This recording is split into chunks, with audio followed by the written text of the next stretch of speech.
Assalamualaikum warahmatullahi wabarakatuh. Halo semua, kembali lagi bersama saya Siska Hidayatul Aini dari program studi pendidikan ekonomi semester 5. Pada video kali ini saya akan memberikan tutorial bagaimana cara mencari uji asumsi klasik, di mana uji asumsi klasik yang saya ambil di sini yaitu uji multikoliniaritas, uji heteroskedastisitas, uji normalitas, dan uji autokorelasi. Selain itu, saya akan memberikan tutorial bagaimana cara memecahkan masalah yang terjadi pada uji asumsi klasik. Penasaran dengan videonya? Yuk langsung saja simak video berikut ini. Oke, langsung saja kalian buka SPSS kalian, karena kita akan masuk ke tutorial pertama, yaitu bagaimana cara mencari uji multikoliniaritas menggunakan perangkat SPSS. Baik, langsung saja pada SPSS kalian, klik variable view yang terletak di bawah kiri, lalu di kolom name ini kalian tulis variabel independen dan variabel dependen, di mana variabel independen saya yaitu ada 4. Yang pertama X1, selanjutnya X2, X3, dan X4. Kemudian variabel dependen saya yaitu Y. Selanjutnya pada kolom label ini kita akan tulis dengan nama variabel X1 tersebut produk, X2 saya itu harga, X3 saya itu promosi langsung, X4 saya yaitu PLD, pemasaran langsung dan digital, dan Y saya yaitu minat beli.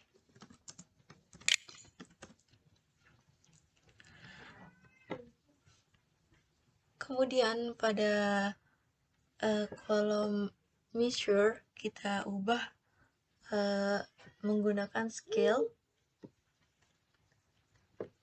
Setelah itu klik data view, kemudian masukkan data yang telah diregresi seperti ini. Kita copy dia terlebih dahulu.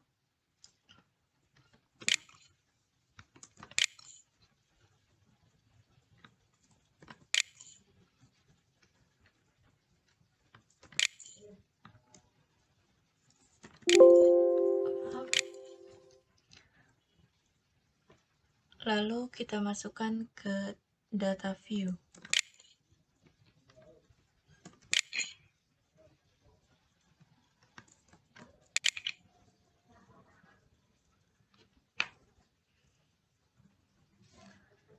Setelah semua datanya diinput ke SPSS, kita akan mencari uji multikoliniaritas metode VIF.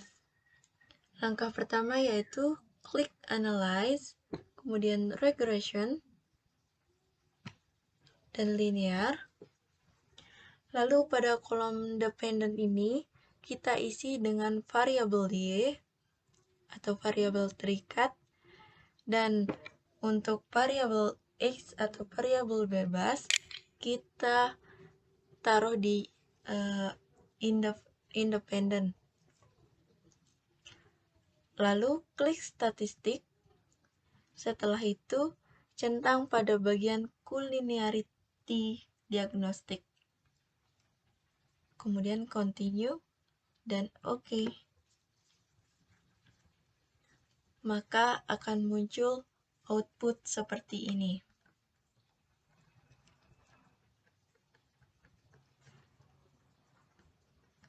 Setelah itu kita akan menganalisisnya. untuk mengetahui apakah di dalam uji multikolinearitas ini terjadi ada gejalanya atau masalahnya atau tidak. Yang kita analisis yaitu di bagian koefisien. Caranya tinggal copy lalu pindahkan ke aplikasi Word.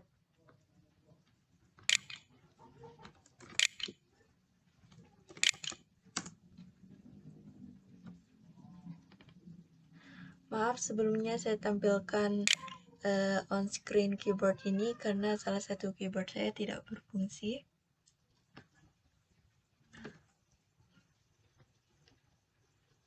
Uji multikolinearitas.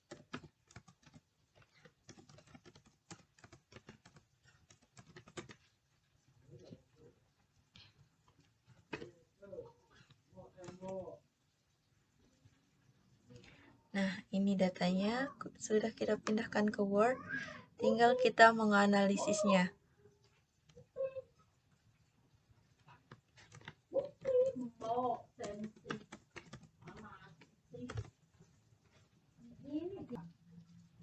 Analisisnya kira-kira seperti ini.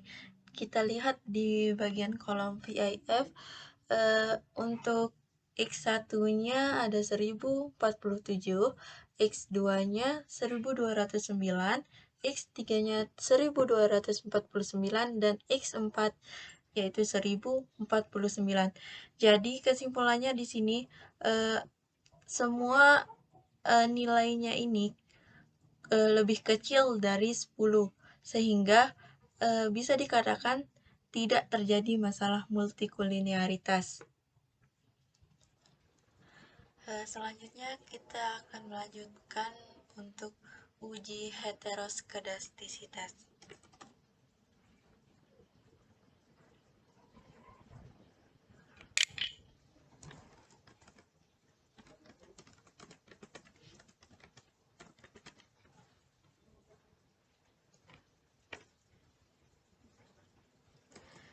Ini ciri-ciri dari uji heteroskedastisitas. Yang pertama yaitu titik-titik data penyebar di atas dan di bawah atau sekitar angka 0. Yang kedua, titik-titik tidak mengumpul di atas atau di bawah saja. Penyebaran titik-titik data tidak boleh membentuk pola bergelombang, melebur, kemudian menyempit dan melebur kembali. Yang terakhir yaitu penyebaran titik-titik tidak berpola. Kita langsung saja mencari uji heteroskedastisitas. Caranya yaitu klik analyze, kemudian regression, kemudian linear. Karena kita sudah memasukkan data di awal tadi, jadi tinggal kita klik plot. Kemudian pada spreadsheet ini kita masukkan ke kolom Y, dan spread ini kita masukkan ke kolom X. Setelah itu tinggal klik continue, lalu OK, maka akan muncul output seperti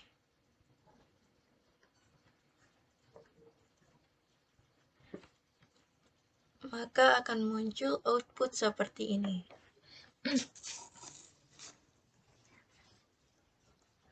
Nah, yang kita analisis di sini yaitu cuman yang ini, scatter plot dependent variable minat beli. Caranya tinggal kita copy terlebih dahulu, lalu masukkan ke Word.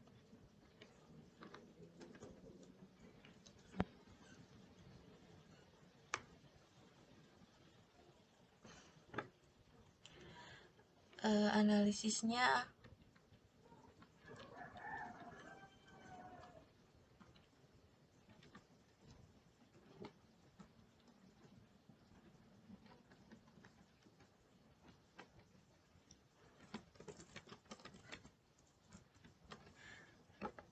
seperti ciri-ciri yang sudah saya jelaskan di bagian awal, ciri-ciri tidak terjadi gejala heteroskedastisitas itu yaitu salah satunya tidak titik-titik data titik-titik data tidak mengumpul di atas atau di bawah saja, melainkan dia menyebar seperti ini. Jadi bisa kita simpulkan bahwa di sini tidak terjadi gejala heteroskedastisitas karena titik-titiknya ini tersebar, tidak kumpul di satu tempat saja. Analisisnya kira-kira akan seperti ini.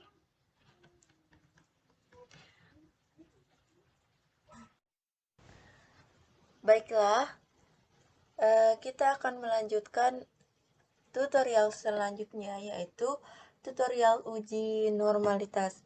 Langkah-langkahnya, yang pertama klik analyze, kemudian regression, dan linear. Setelah itu, kita klik pada kolom plot, dan di dalam kolom standardized residual plot, centang yang normal probability plot. Kemudian klik continue, lalu OK. Maka akan muncul output seperti ini.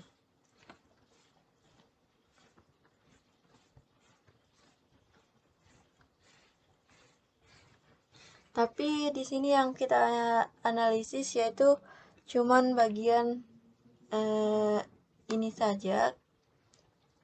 Langkahnya kita copy, kemudian pindahkan ke Word.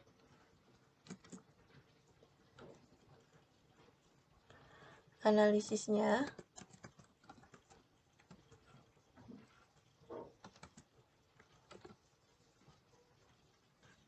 kira-kira akan seperti ini. Berdasarkan data di atas ini, dapat kita simpulkan bahwa data ini berdistribusi normal karena kita lihat titik-titiknya yang ada tidak menyebar jauh dari garis atau mengikuti diagonal. Jadinya data ini bisa dikatakan tidak ada masalahnya. Kemudian kita akan melanjutkannya ke uji autokorelasi metode Darwin-Watson. Kita kembali ke SPSS terlebih dahulu. Kemudian langkah-langkahnya yaitu klik analyze, kemudian regression, dan linear. Kemudian pada kolom centang pada kolom statistik. Dan pada kolom residual ini centang bagian Darwin-Watson dan case-wise diagnostic. Kemudian continue dan OK. Maka akan muncul output seperti ini.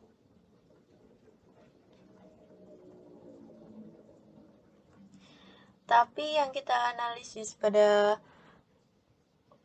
uji autokorelasi ini yaitu pada bagian model summary-nya.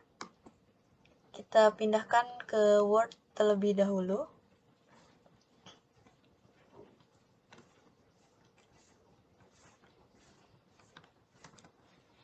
Uji autokorelasi.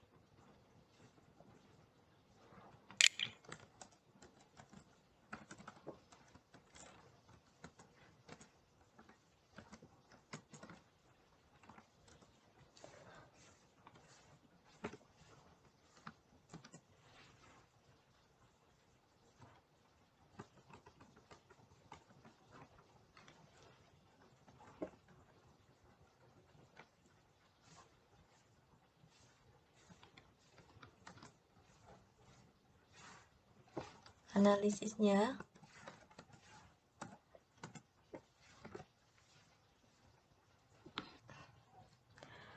kira-kira akan seperti ini.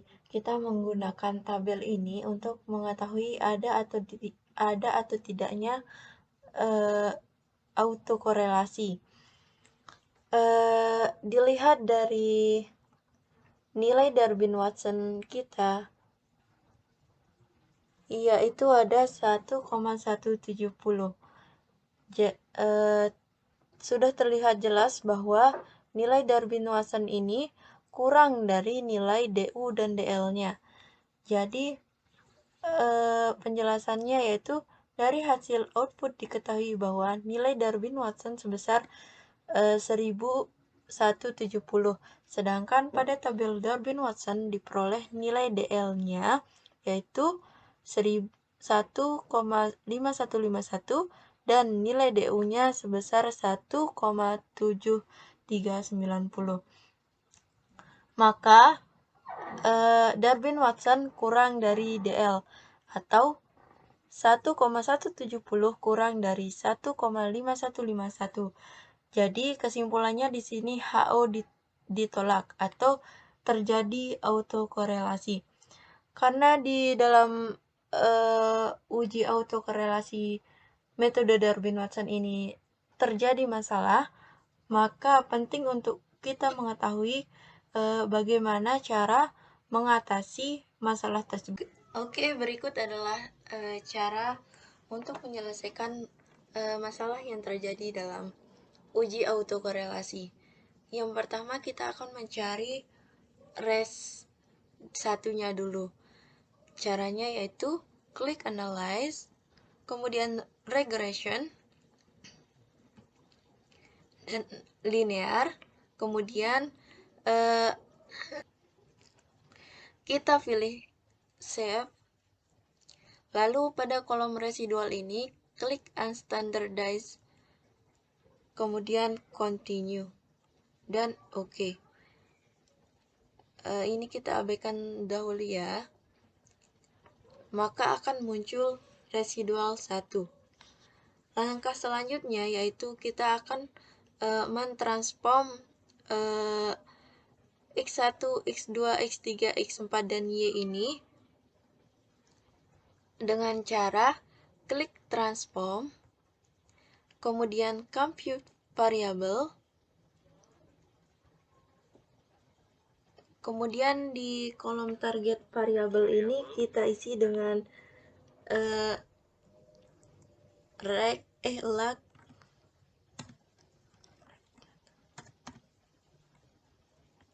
underscore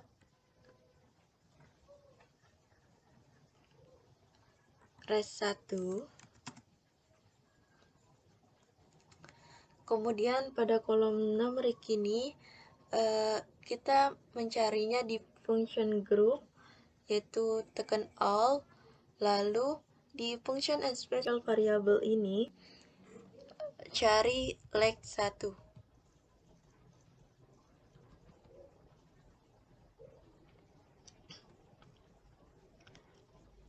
Kelolosan, maaf, klik 2 kali saja, maka akan muncul di numeric expression. Lalu pada bagian tanda tanya dalam kurung ini kita klik unstandardized residual 1 dengan mengkliknya 2 kali. Lalu tekan OK, maka akan muncul data seperti ini.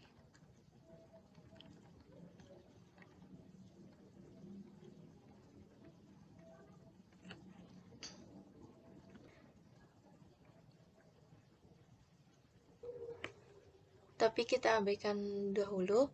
Maka kita lihat di sini akan muncul lag residual 1.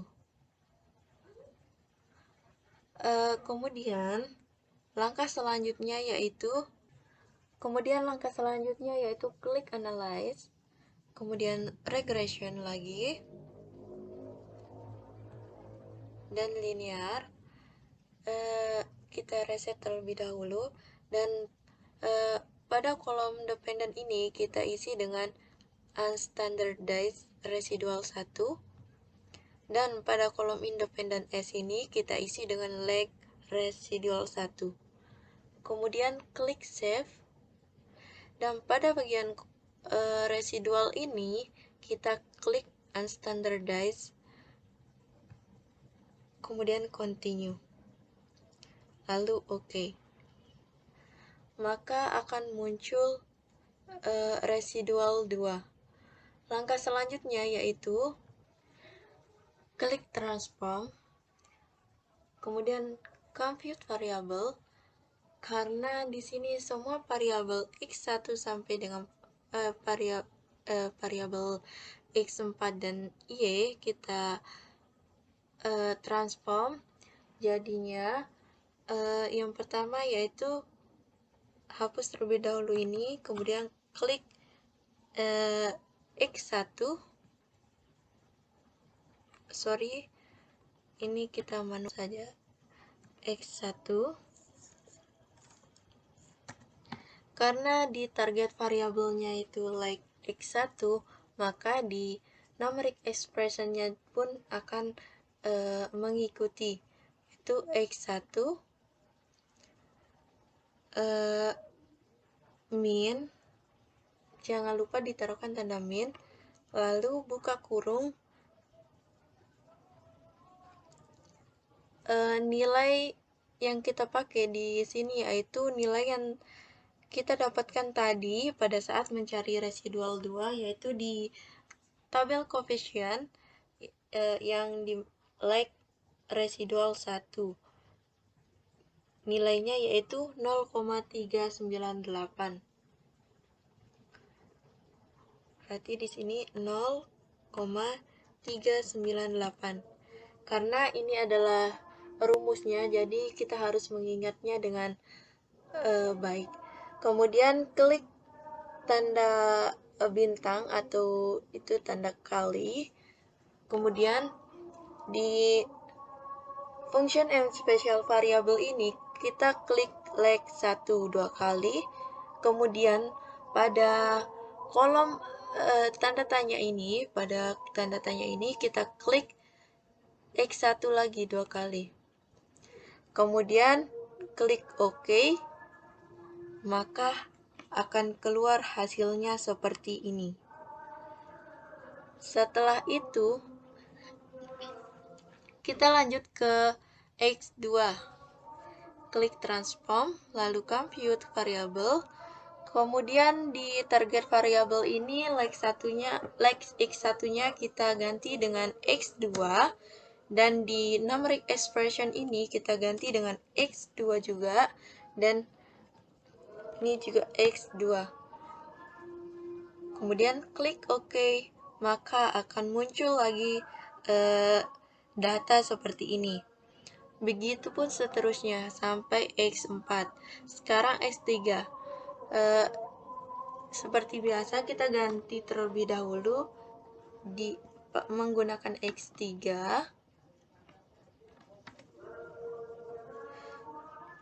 Karena ini menyesuaikan apa yang ada di target variabel. Karena ini di target variabelnya x3, maka di numeric expressionnya juga harus x3. Kemudian klik OK. Maka akan muncul seperti ini. Ini baru kita sampai x3-nya. Lanjut lagi ke x4, klik transform lagi, kemudian compute variable, dan kita ganti dengan x4. Di sini juga harus kita ganti dengan x4. Kemudian klik OK. Maka akan muncul compute like x4. Setelah variabel independennya habis, kita akan transform variabel dependennya juga, yaitu variabel y, dengan cara seperti tadi. Namun leg x4 ini kita ganti dengan leg underscore y. Di sini juga jangan lupa menggantinya dengan leg y, dan ini Y. Setelah itu klik OK. Maka di sini sudah tertera semua variabel independen dan dependennya. Oke, langkah selanjutnya yaitu setelah kita transform semua variabel independen dan dependennya, langkah selanjutnya yaitu klik analyze, kemudian regression dan linear. Jangan lupa di reset dulu terlebih dahulu, dan di variabel dependent ini kita masukkan leg Y. Dan di variabel independent S ini kita masukkan leg X1 sampai X4. Kemudian klik statistik, dan pada tabel residual ini klik Darwin-Watson, kemudian continue, lalu OK. Maka akan muncul output seperti ini. Kita mendapatkan Darwin-Watson yang baru.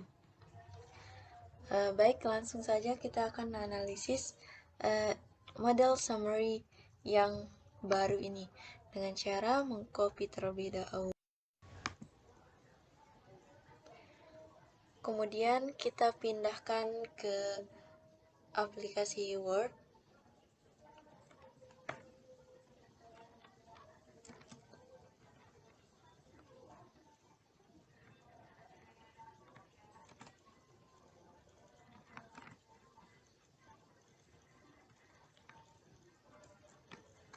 Nah, jika kita lihat dari model summary yang bermasalah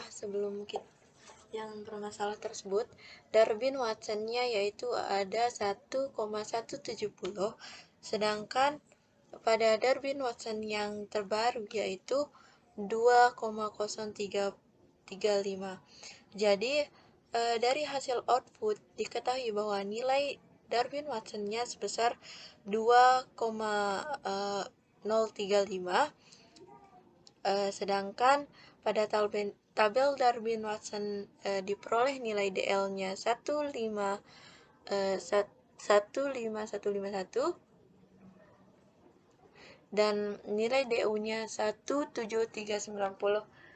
Dapat disimpulkan bahwa nilai DU kurang dari nilai Darwin-Watson dan kurang dari 4 dikurangi dengan DU. Jadinya 17390 kurang dari 2035 kurang dari 4 min 2261. Jadi dapat disimpulkan HO diterima atau tidak terjadi gejala autokorelasi. Jadi agar lebih jelasnya bisa dilihat dari analisis ini, di mana dari hasil output diketahui bahwa nilai Darwin-Watson-nya sebesar 2,035, sedangkan pada tabel Darwin-Watson diperoleh nilai DL-nya 1,5151 dan DU-nya 1,7390. Maka kesimpulannya DU kurang dari D kurang dari 4 min DU, atau kan nilai DU-nya ini yaitu 17390.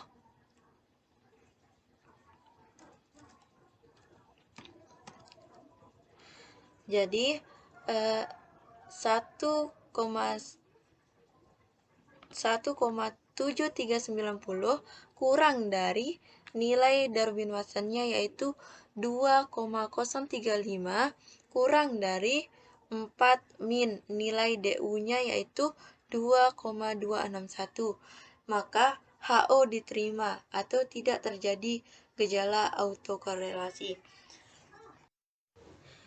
Berarti, masalah yang ada dalam uji autokorelasi yang tadi itu bisa diselesaikan dengan metode Cochrane or CAT.